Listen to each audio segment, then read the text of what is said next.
Customer onboarding. I love the fact that our business, our organization is 90% customer based. So beautiful. And, realistically, when we share the information with people, we want them to use it how they see fit. Yes. So for some people, they are going to see the business vision like we see it. Mm-hmm. But most people, they're just going to simply integrate the products into their health strategy. Beautiful. And, the thing about our products, they are going to separate themselves from everything else that's out there in the marketplace.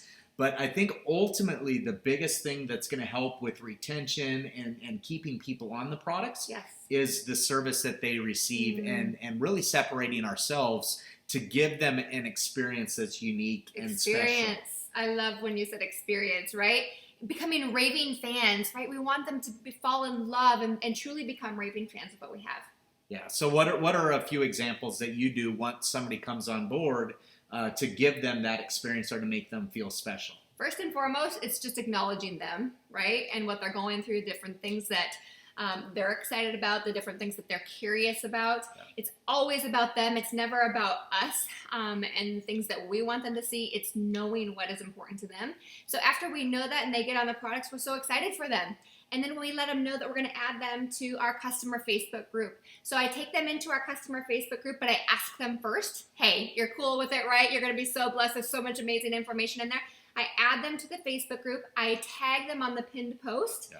And then I find in that page what is specific and important to them, and I tag them on it because it's all about them. Perfect. I love it. And for people that aren't using all of our products, how do you get them to experience something that they aren't currently using? So another thing, right after an individual signs up, I always send a personalized thank you card. Yeah. A note to them, just letting them know, thank you. So again, so excited for you.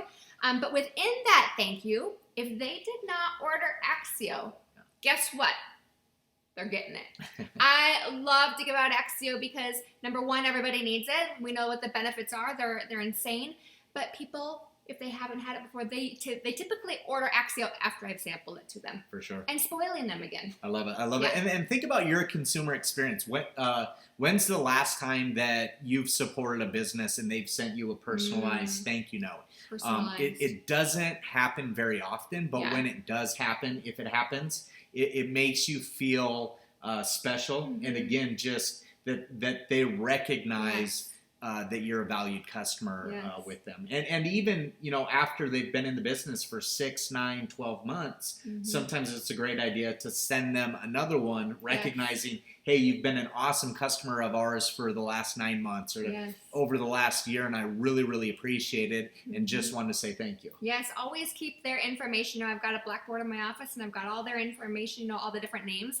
And so even when a special comes out, I make sure that they know about it. And I've gotten into the habit lately of making sure that it's done every month. Yeah. Honestly, that every single month that they order, I appreciate them. And then I give them, and like this past month, we just won a huge award with our hair care system. So I let them know that because they might not know at that point.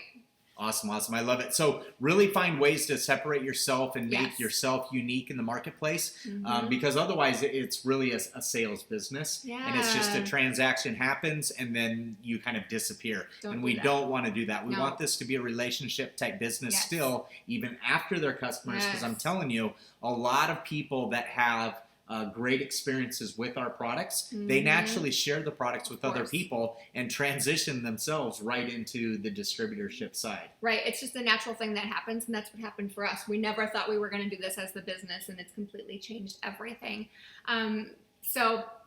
So appreciate them, let them know that you care and that you recognize that they're an important part of your business. And so with that too, what I just thought of is, on the 27th of every month, we always look in our back office to make sure that our customers' orders have gone through on subscription. You want to touch a little bit on that? Sure. So the best time to figure out if somebody isn't taking the products or they've stopped taking the products is the first month that it happens. And it can be all sorts of reasons.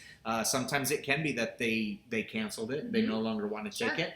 But more often than not, it happens because of some kind of processing of the payment error or problem. And so if you can identify that right away, your likelihood of retaining and keeping them as a customer going forward is dramatically increased the sooner you catch that. So on the 26th, the 27th of every month, after all the auto ships have run, we go through all of the customers within, are personally enrolled, but also within our organization, just to see if there's outliers that order was supposed to go through that hasn't yet. And then reaching out to those people.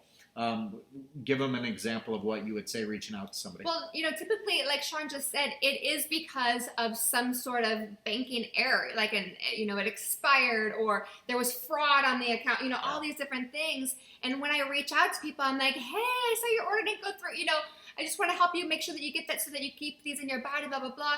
And I don't make a big deal of it. I never assume that they quit. I never, ever. So I know it's easy to do that, but never assume that, because I'm telling you, it typically is that reason. So it's always very positive, me reaching out to them, taking care of them. You can look in the back office and see this, or you can utilize the app. The app's got really good notices that come out when auto ships that were supposed to go out didn't. So it'll walk you through that process. Yes, and I know you guys too. Typically what happens if anybody truly does cancel, it's because they just weren't educated enough, right? So that's the biggest thing. So when you enroll somebody, make sure that you are tagging them in on more of the Facebook information. Make sure you are letting them know of a science seminar that's coming up on Monday night. Make sure Thursday night that they know that they can listen. Send them little things that are important to them that you might see that they will love. You're constantly building their belief.